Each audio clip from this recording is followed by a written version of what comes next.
तर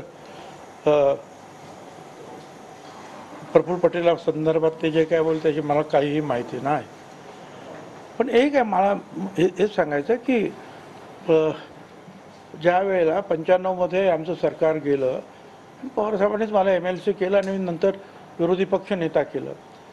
त्यावेळच्या ज्या 5 वर्षाच्या काळामध्ये विरोधी पक्ष नेता म्हणून मी जे काम केलं, विरोधी पक्ष नेता म्हणून शिवसेना BJP सरकारच्या विरोधात, ते इथपर्यंत की माझ्या घरावर जीवघेणा हल्ला झाला होता त्यावेळेला आणि मी वाचलो होतो.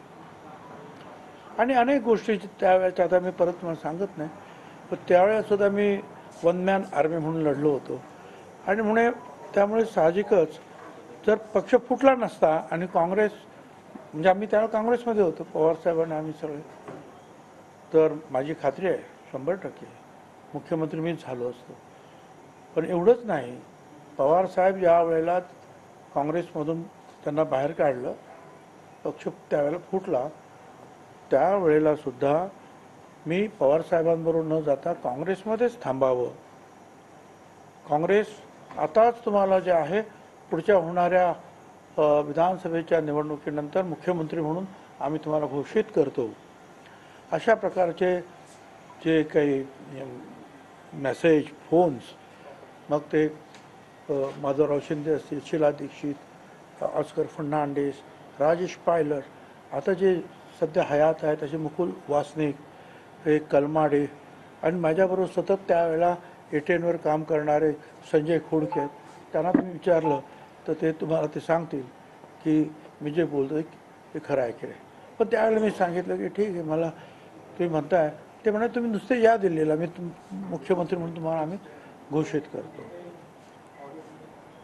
पण मी सांगितलं की नाही, मी पवारसाहेबांबरोबर राहणार. आणि मग पवारसाहेब आणि मी प्रांताध्यक्ष झालो, पवारसाहेब राष्ट्रीय अध्यक्ष, आणि ती निवडणुकीत पुढे 6 महिने पुढे प्रिपोन झाली.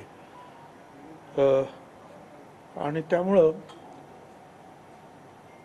NCP जी पवारसाहेबांनी स्थापन केली होती, त्याच्यात जिल्हा पाडासुद्धा निर्माण झाला नव्हता. त्याच्यामुळे उमेदवार जाहीर करणं आणि ते सगळाच गोंधळ झाला होता. मी त्या प्रक्रियेमध्ये पूर्णपणे 100% होतो. आणि पवारसाहेबांकडे एक हेलिकॉप्टर, माझ्याकडे एक हेलिकॉप्टर, आम्ही असाच दौरा केला. आणि त्यावेळेला सुद्धा जर जास्त आमचे आले असते काँग्रेसपेक्षा जास्त, तर त्यावेळेला सुद्धा मुख्यमंत्री मी झालो असतो. परंतु त्यावेळेला काँग्रेसचे आमच्यापेक्षा जास्त आले. काँग्रेस वेगळी लढली, आम्ही वेगळे लढलो. शिवसेना BJP एकत्र होते, तिरंगी सामना होता. मग आम्ही काँग्रेसबरोबर गेलो, पण काँग्रेसचे जास्त होते म्हणून त्यांचा मुख्यमंत्री आणि आमचा उपमुख्यमंत्री म्हणजे मी झालो.